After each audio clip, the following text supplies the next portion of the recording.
So in this video, we're going to talk about shifting your mindset. The last video, we talked a lot about negativity and how when a lot of people are really stuck in negativity and love to beat themselves up, they think it helps them to grow, but in reality, that's just bullshit. It doesn't help you to grow. It keeps you stuck because you're focusing on what's wrong. You're going to get a lot more of what's wrong. So in this video, we're going to talk about how to shift that and how to move yourself to a place of choice and personal power in what you want to create.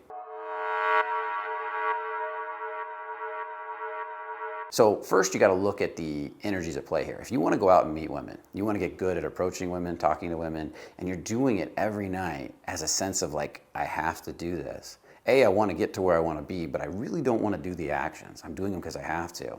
Then it's going to take a long time, if ever, for you to get to that end result. Because your mind is not going to associate fun and joy and pleasure with the things that you have to do, that you're dragging yourself to do. For a lot of you, you have to do it, but you might find yourself avoiding doing it all the time. And then finally you do it because the have to is built up so much, like I got to get this done, that you go out one night and maybe you try to approach 20, 30 women thinking it's going to help. And all you end up doing is creating more pain, associating more pain and stress and anxiety with approaching women. And this is the problem I see. I've seen people come into Fearless to take a class after about 7 years of working on this stuff. I had one client I'm thinking of in particular, 7 years, and he was still a mess because he's been doing this since day one. So shifting your mindset in this area is huge. Now, we look at it as, we kind of divide it. Now, you could create an infinite scale here, but we divide it up into 4 basic energies. You've got avoid, which a lot of people are doing out there. They're avoiding doing actions every day. I need to get up in the morning and I hit the snooze button. I hit it 2 or 3 times. Well, you avoided 2 or 3 times getting up in the morning. Before you got up because you had to. That's the next energy. I have to get up. And the third energy is I want to. This is something I really do want to do, and I'm excited about it. And I'm excited to go do it. And then the fourth energy that I'm looking at is choose to. Move from want to choose to. I'm choosing this. I'm excited. I'm ready to go get it. I'm ready to make it happen. I'm in choice. And those are the 4 energies. Avoid, have to, want to, choose to. Now, how I came up with this is that I had a client that wasn't getting the progress that I wanted, and I noticed he was dragging himself through life. And I wanted him to get the awareness, because that's one of the key ingredients here, is you got to build a sense of awareness around what you are doing. So how we did that is I gave him a 3-day assignment. Actually, it was a 2-day assignment. He did it for 3 days.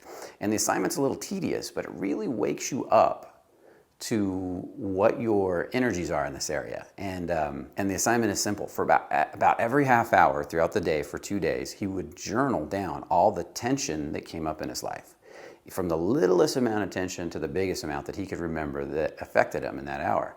So for example, getting up in the morning, the alarm clock going off, was a sense of tension for him. And what he would do is hit snooze. Matter of fact, he hit snooze twice.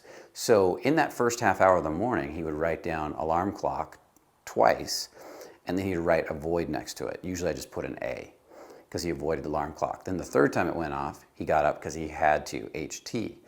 And he would then take the action of doing whatever he did from there, take a shower, get ready for work, and he'd go to work because he had to.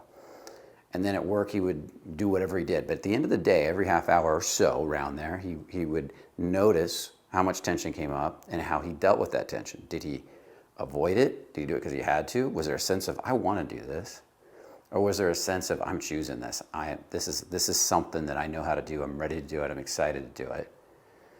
And then what he did was he took all those numbers over about 3 days, and all those entries over about 3 days, and he did some numbers on them, and he noticed what percentage of each day he was in avoid, what percentage of each day he was in have to, what percentage of each day he was in want to, and what percentage of each day he was in choose to.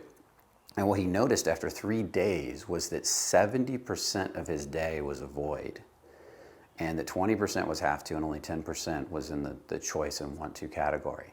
And that's why he was so miserable. And that caused a huge shift in his reality just from doing that for 3 days straight. Matter of fact, the shift was so big that within 1 month, he got into so much action, seeing how much he was avoiding, that he ended up meeting 2 girls that month and killing it. And then and he started stepping into actions out of choice. Now, here's the beauty of this exercise. As you do it, you're going to start to notice that right here, I'm doing this because I have to. And you'll be putting a little HT, and you'll be saying, I'm picking up my laundry because I have to, or let's use something more realistic that relates to you. But I think the reason I say picking up my laundry, doing dishes, stuff like that, because if you can't handle the tension around the little things and you can't choose your day-to-day on a little level, then the big things are really hard to master. So I always say start with the little things. Now, on the bigger level, which is what you're really here for, is to meet women, to become more powerful with women. Let's say you're going over and saying something to this girl at the coffee shop because you have to. Ask yourself in that moment, as you're writing down the HT, can I move this to a sense of want to? Can I want to do this before I do it? Can I move it to a sense of choice even? And you'll notice that sometimes you can, that it's just a matter of choice, in a sense, to move it up one notch. And you'll write, have to, HT, I have to go say something to her because I committed to approaching 2 or 3 girls a day. And then you'll put a little arrow, and that's what I do on the paper. I put a little arrow and write it over to want to, WT. And then if I can get it all the way to choice, I move it over and I write C, another arrow and C.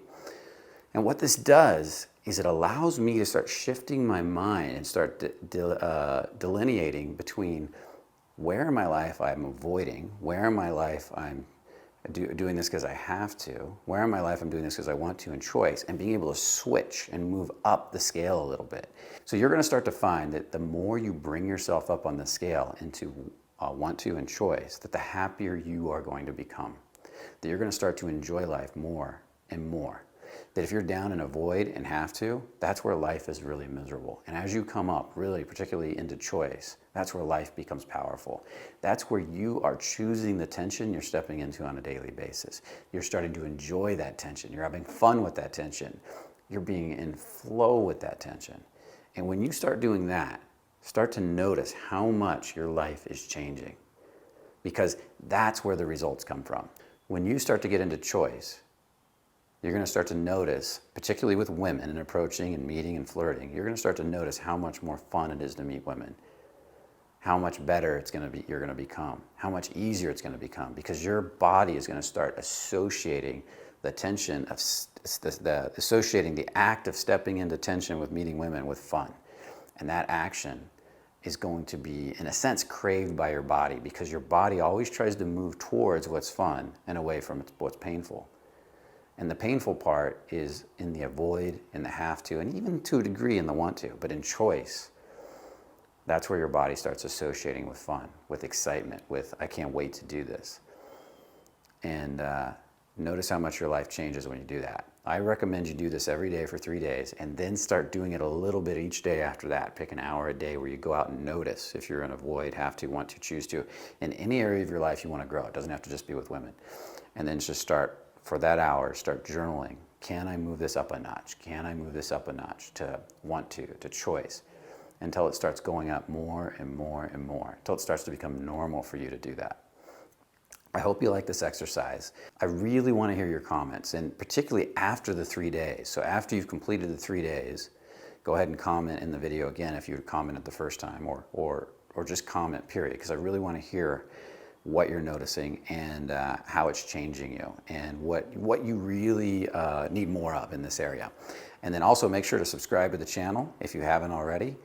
And remember, only the confident really live. I'll see you in the next video. And I want to talk with you today about the power of being decisive. Let's take a look at being indecisive first. Let's take a look at why it's actually so unattractive. Now, picture yourself on the street and you see a beautiful woman. Maybe it's the prettiest girl you've seen. Comfort and security. When you learn to value comfort and security, when you chase comfort over anything else, think of how hard it is to step out and go for your dreams. Your dreams are always going to require you to sacrifice comfort. Always going to require you to sacrifice.